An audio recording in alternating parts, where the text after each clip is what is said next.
L'ambassadeur du Maroc fait ses adieux au chef de l'État. Moustapha Djebari a représenté son pays en Côte d'Ivoire pendant 3 années. Nous reviendrons sur l'entretien que les deux hommes ont eu dans une poignée de minutes.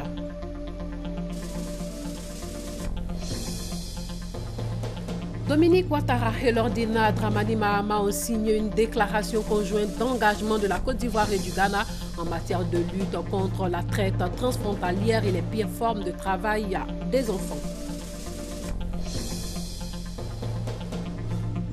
Les élèves ont repris le chemin de l'école aujourd'hui. Dans certains établissements, l'heure est aux révisions. Dans d'autres, les inscriptions se poursuivent.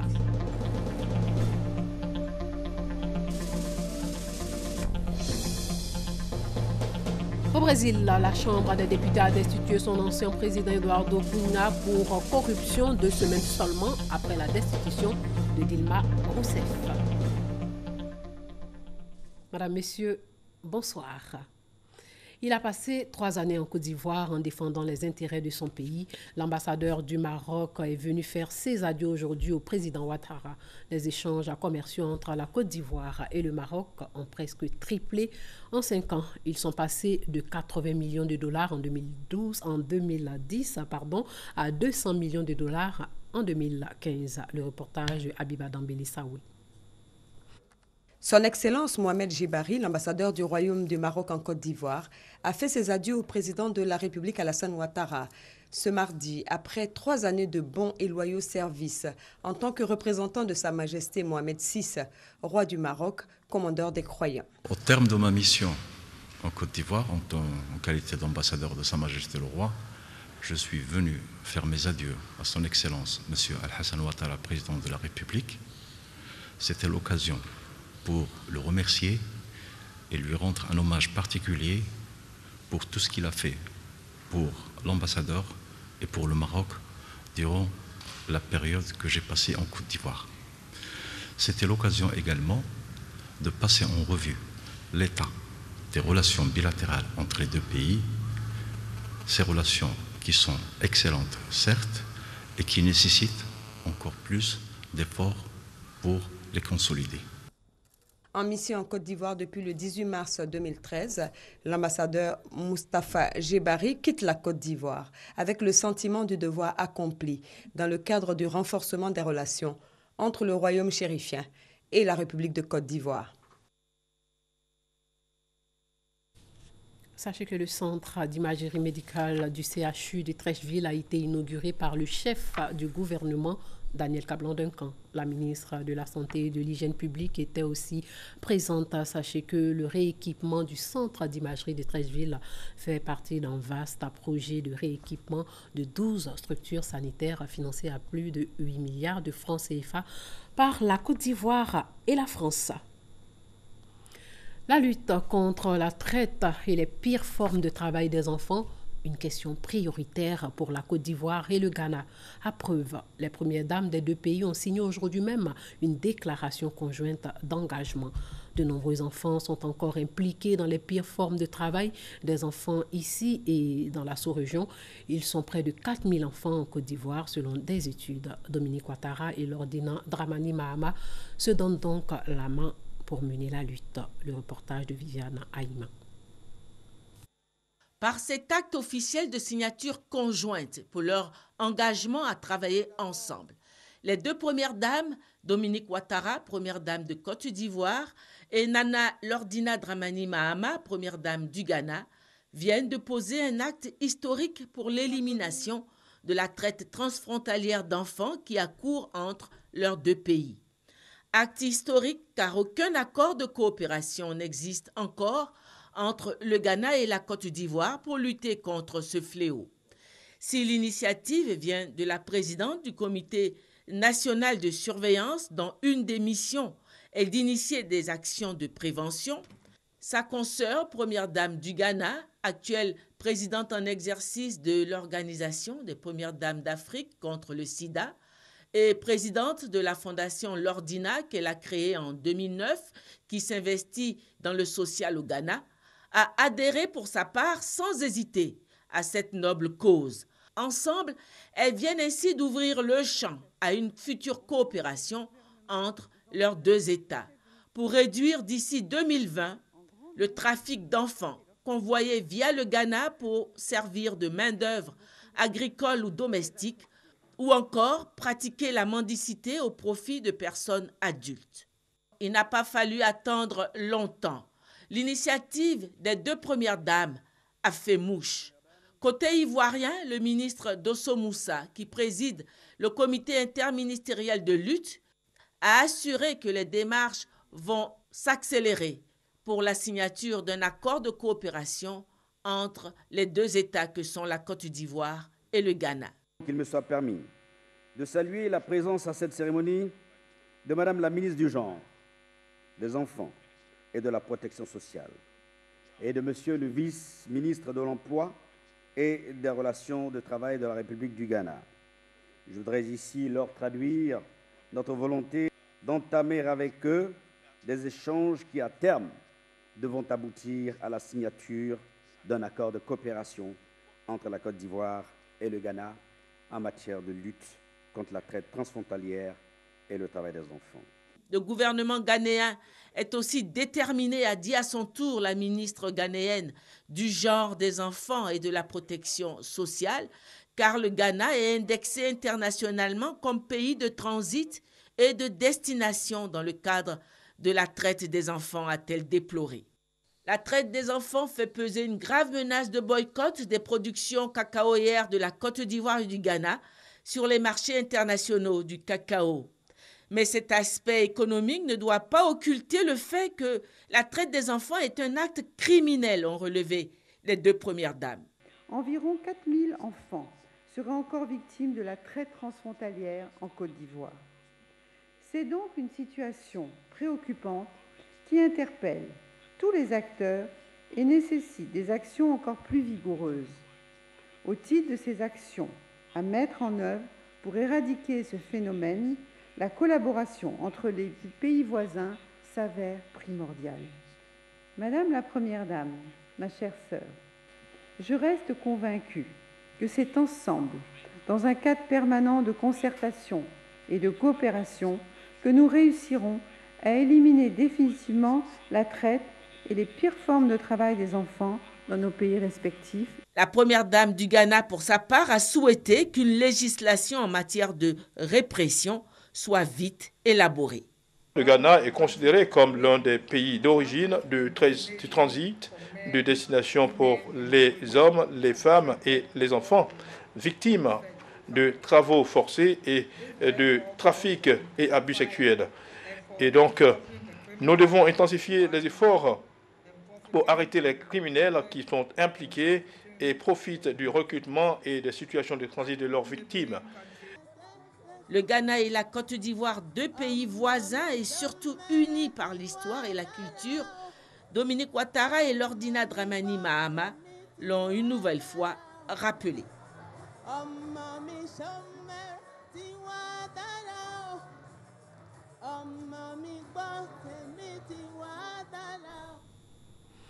Des enfants travaillent durement dans des champs alors que leur place se trouve à l'école. Mais le droit à l'éducation prend le dessus. Aujourd'hui, de nombreux enfants ont repris le chemin de l'école. La rentrée scolaire 2016-2017 est amorcée au primaire comme au secondaire et aussi à la maternelle. Premier jour difficile pour des tout petits, mais l'excitation était au rendez-vous pour les plus grands. Fatou Fofana. Cheveux coiffés courts comme l'exige le règlement de son collège, Mabrondier jette fièrement un dernier coup d'œil à sa tenue scolaire, le bleu-blanc qu'elle revêt pour la toute première fois. Et c'est parti pour le premier jour chez les grands, premier jour au collège. Je suis en classe de 6e, 4. Aujourd'hui, c'est la rentrée. Je suis en train de recopier l'emploi du temps dans mon cahier. Cette année scolaire, je suis contente de me voir en bleu-blanc parce que c'est ma première fois de porter mon bleu-blanc. Je compte bien travailler en classe. Pour le petit Ryan, le réveil est plutôt difficile ce matin. Mais finalement, il ne fait pas de difficulté à se préparer pour l'école. Une fois arrivé, c'est les premiers contacts avec l'environnement, les maîtresses et les petits camarades. Mais quand vient l'heure de la séparation, c'est souvent des crises de larmes. Les parents sont tout émus de laisser pour la première fois leur bout de chou à l'école. C'est un moment de satisfaction, c'est vraiment difficile parce qu'on se dit pour un bébé de le laisser tout seul dans un environnement qu'il ne maîtrise pas, mais c'est un début et on se dit que c'est là que commence la vie. Et on remercie Dieu, on demande à Dieu de le protéger, que tout se passe pour le mieux. Quant à Elena, elle n'est pas à sa première rentrée des classes. Mais cette année, c'est l'entrée au CP1. Ardoise et livres de lecture font leur apparition. On est au CP1, on a les cahiers, on a les livres. Ça va au CP1. Au CP1, l'objectif de la classe, c'est d'apprendre les enfants à lire, à écrire. Nous faisons pour la première période, qui correspond à une période de pré-apprentissage. Donc, pendant cette période, nous apprenons l'enfant d'abord les signes graphiques, puis après, ça sera sur l'association de ces signes. Mabronje, Ryan, Elena, ils entament tous aujourd'hui, 13 septembre, de nouvelles étapes de leur vie. C'est une année scolaire de 9 à 10 mois, avec en moyenne 972 heures d'apprentissage dans au moins 6 matières qui s'ouvrent à eux, comme pour des millions d'élèves partout en Côte d'Ivoire. La rentrée scolaire a bien démarré pour certains, mais les affectés et les orientés n'ont pas encore repris les cours. Cela est dû à des problèmes liés aux réaffectations et aux réorientations. Aurélia Drokola a rencontré était plutôt au lycée classique d'Abidjan.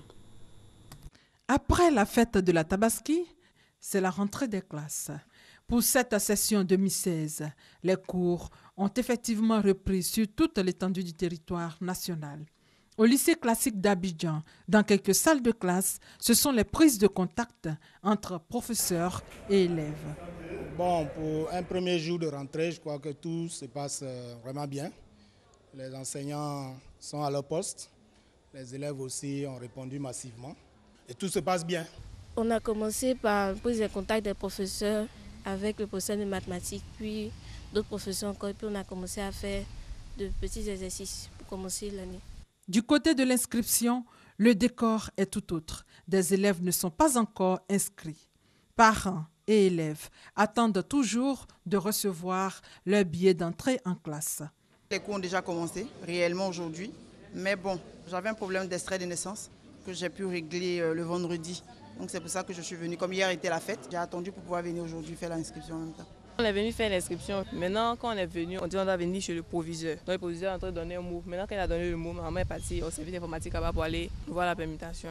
Donc c'est pourquoi il va encore commencer les cours. Au niveau du lycée classique d'Abidjan, nous avons au moins 101 réaffectés, une soixantaine, disons 68 réorientés, sans compter les permutations. Pourquoi nous avons dû travailler d'arrache-pied toute la journée de samedi pour qu'aujourd'hui, les parents d'élèves puissent inscrire leurs enfants.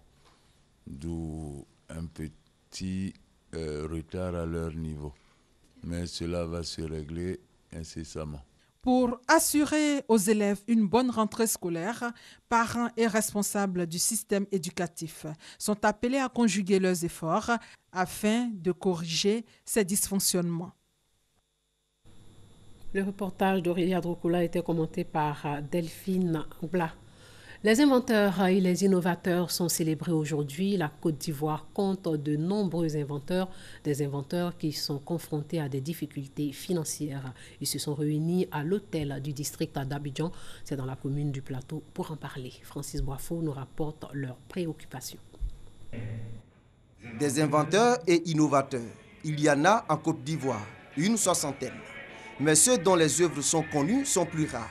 Nous sommes encore à la traîne par rapport à l'industrialisation de ces brevets. Nous sommes livrés à nous-mêmes parce que les banques n'ont pas de dispositions pour financer un produit innovant parce qu'il n'y a pas de garantie derrière. Lors de la 17e journée africaine de la technologie et de la propriété intellectuelle, les inventeurs ont émis le vœu de bénéficier de financement à travers le projet Fonds ivoirien de l'innovation. Projet initié par la primature et qui devrait être financé par le secteur privé, l'État de Côte d'Ivoire, avec le soutien de la Banque africaine de développement BAD, à hauteur de 132 milliards de francs CFA environ. La Côte d'Ivoire est détentrice de 250 brevets d'invention que ce fonds aide les inventeurs à aller à la création d'emplois avec leurs trouvailles qu'ils ont aujourd'hui. Bien que faisant partie des 2 premiers pays africains déposant plus de brevets à l'Organisation africaine de la propriété intellectuelle OAPI, les inventions de la Côte d'Ivoire sont insuffisamment exploitées. Selon l'Office ivoirien de la propriété intellectuelle, sur une centaine de brevets, 5 font l'objet d'exploitation industrielle. Les innovateurs souhaitent la création d'une agence de valorisation des inventions. Pour faire face aux difficultés liées au convoyage des marchandises de la Côte d'Ivoire au Burkina Faso et vice-versa, la Citarail a mis en place le projet Rail Route, un projet qui va permettre d'éviter les manques à gagner. Le reportage de Kader Sogodogo. Opération de manutention en pleine gare ferroviaire à Bouaké. Un challenger débarque des conteneurs, des camions pour les recharger sur les wagons plateaux qui partiront pour le Burkina Faso. Ces camions, à partir de Bouaké, pourront également remorquer des conteneurs venus du Burkina Faso. Voici l'opération transport combiné Rail Route pour ne pas paralyser les échanges de marchandises entre la Côte d'Ivoire et le Burkina Faso suite à l'écroulement du pont de Dembokro. Des camions étaient affrétés depuis Abidjan. Ces camions sont chargés de conteneurs et jusqu'à Bouaké pour une reprise donc sur wagon. Alors les wagons iront donc depuis Bouaké jusqu'à Ouaga. Dans le sens inverse, depuis Ouaga, la même opération est en œuvre et au niveau de Bouaké, ces conteneurs sont repris sur camion plateau jusqu'à Abidjan. Les échanges commerciaux entre la Côte d'Ivoire et le Burkina Faso sont estimés à plus de 900 000 tonnes par an pour des centaines de milliards.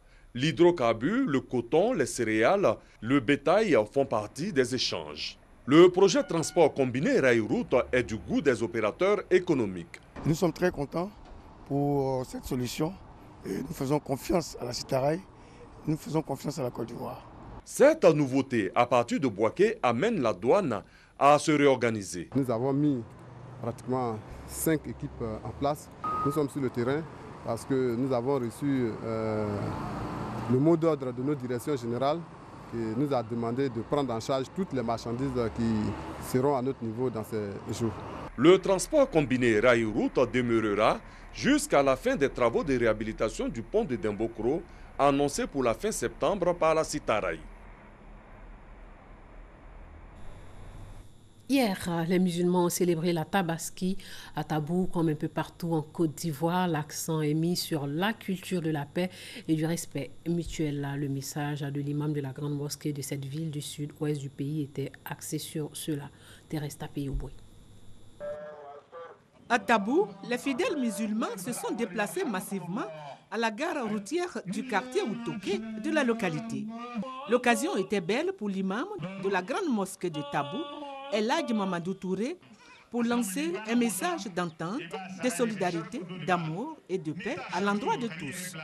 Il a souhaité plus de respect mutuel, car tout le monde est enfant de Dieu, a-t-il dit. Ajoutant que le prophète Mahomet a toujours œuvré pour que l'islam soit une religion de paix. Pour cela, il a mis en garde tous ceux qui assimilent l'islam au terrorisme. Quant au préfet de la région, il a demandé à tous de s'engager activement dans la réussite des élections à venir. Les passations de commandement se poursuivent au sein des unités opérationnelles des forces terrestres. Les bataillons de San Pedro, Odiéné, Korogo et Bondoukou connaissent leur nouveau chef. À San Pedro, le lieutenant-colonel Palé Djami prend la tête du bataillon de sécurisation du sud-ouest en remplacement du lieutenant-colonel Youssouf Diarasouba. À Odiéné, le lieutenant-colonel Draman Soro devient le chef de corps de l'unité du bataillon de sécurisation du nord-ouest. Dans le Poro, c'est le lieutenant-colonel Martin Fofié-Kouakou qui a passé le flambeau à son remplaçant. Et enfin, dans le Gontogo, le commandant Moriba Kaba a pris les commandes du bataillon de sécurisation de l'Est basé à Bondoukou. En juillet prochain, la Côte d'Ivoire va abriter les 8e Jeux de la francophonie. C'est en 2017. Une campagne d'installation des comités locaux techniques est en cours dans le district d'Abidjan. Objectif, garantir une adhésion massive des populations à ces Jeux. Abou Sanogo. Le chef de l'État a demandé que tous les maires d'Abidjan se mobilisent pour soutenir l'action que nous allons conduire pour aider la Côte d'Ivoire à organiser ces Jeux. Entamée depuis le vendredi 2 septembre dernier par la commune d'Atekoubé, la campagne d'installation des comités locaux techniques dans les 13 mairies du district autonome d'Abidjan a très vite eu l'adhésion des populations abidjanaises. De Koumassi à Berngéville, en passant par les communes d'Atekoubé, Treichville et Plateau, toutes les couches sociales étaient mobilisées. Personne n'a voulu se faire compter les préparatifs des 8e Jeux qui vont drainer dans moins d'un an en Côte d'Ivoire près de 4000 athlètes et encadreurs, des centaines de journalistes et des milliers de touristes. Cette mobilisation s'est également fait ressentir au plan international. Des experts de haut niveau de Nice avec à leur tête Mati Diouf, première adjointe au maire de cette ville française qui a organisé la précédente édition des Jeux de la francophonie, sont venus mettre à la disposition des Ivoiriens leur savoir-faire. Une expertise que l'ensemble des maires, mobilisés derrière le ministre Robert Begré-Mambé, ont promis mettre en œuvre après avoir respectivement reçu leur feuille de route. Pour ces élus locaux, il s'agira de créer en interne un village récréatif des Jeux et d'en assurer une animation permanente, de faire de ces sites des cadres sécurisants d'information et de retrouvailles. Le tout entretenu par les prestations spectaculaires de la mascotte Faro et de bien d'autres artistes ivoiriens. Les populations de Toumoudi et d'Aboasso ont accueilli le ministre Alakwadio Remi. Il est allé dans ces villes pour parler de l'importance d'une nouvelle constitution pour la Côte d'Ivoire.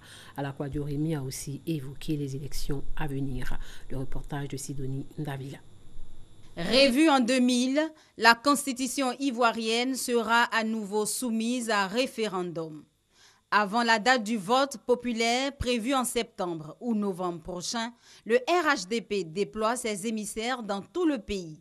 Remi Alakwadio était à Toumoudi, puis dans le 108, pour expliquer la nécessité pour la Côte d'Ivoire de se doter d'une nouvelle loi fondamentale. Vous savez que le monde évolue. Et quand le monde évolue, votre pays aussi évolue. Le président Ouattara, sans dire que ce qui a été fait avant lui était mauvais, c'est qu'après 15 années, il faut que nous puissions avoir une constitution qui soit plus adaptée à la situation actuelle. Cette sensibilisation pour que le oui l'emporte s'est faite à l'occasion de l'installation des coordinations de Toumoudi et d'Aboasso.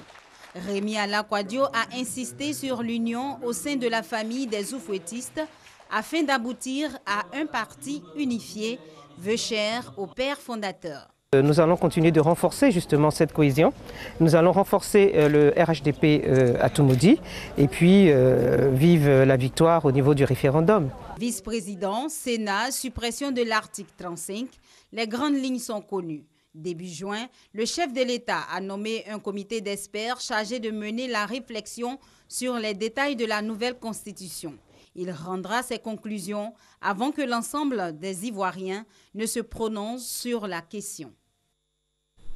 La coordination RHDP de Gagnoa dans l'ouest du pays a été installée. 275 membres repartis en 11 coordinations ont été investis. Honorine Anigori nous en dit un peu plus. La mission dévolue aux 275 nouveaux membres de la coordination du Rassemblement des Oufouettistes pour la démocratie et la paix, le RHDP, est de mieux les organiser autour du rassemblement pour le référendum ainsi que les échéances électorales à venir.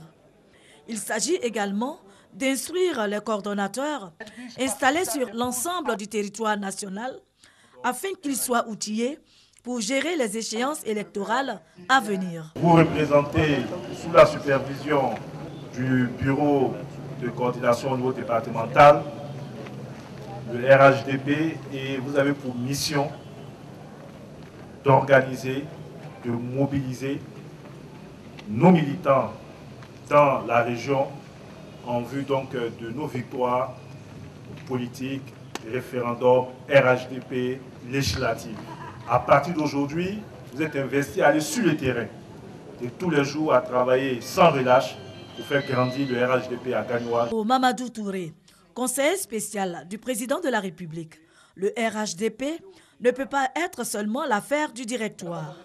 Occasion d'inviter les membres à faire en sorte que la coalition RHDP dans le département de Gagnoa soit une réalité dans une parfaite cohésion sociale. Au Brésil, celui qui a fait chuter Dilma Rousseff fait tomber à son tour l'ex-président du Congrès des députés brésiliens. Eduardo Cunha a été destitué par ses collègues parlementaires pour avoir nié l'existence de comptes bancaires lui appartenant à l'étranger. Le récit de Sylvie Touré. 450 voix pour sur 470 présents.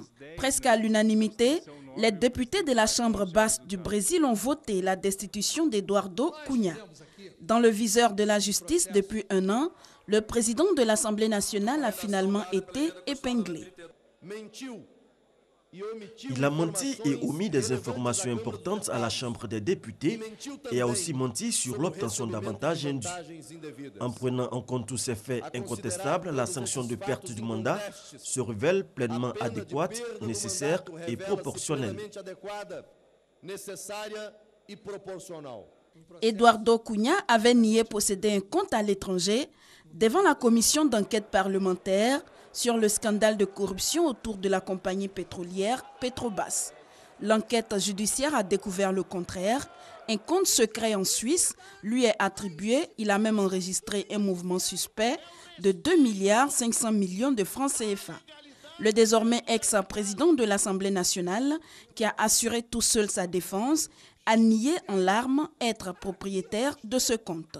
Je paye de mon mandat le fait d'avoir permis de continuer le processus de destitution de Dilma Rousseff. Le Brésil est secoué par un deuxième séisme politique après la destitution de l'ex-présidente Dilma Rousseff le 31 août dernier et dont la procédure avait été instruite par un certain Eduardo Cunha, véritable ironie du sort. Et puis le cessez-le-feu négocié par Washington et Moscou et entré en vigueur hier soir en Syrie était considéré aujourd'hui comme globalement respecté, mais aucune aide n'a encore été distribuée. Des allégations concernant des bombardements et des tirs d'obus près de la route d'accès à Alep ont notamment été enregistrés. Quelques autres incidents sporadiques ont été observés dans plusieurs autres provinces et au sud du pays. C'est sur cette information que s'achève ce journal. Merci de l'avoir suivi. Portez-vous bien.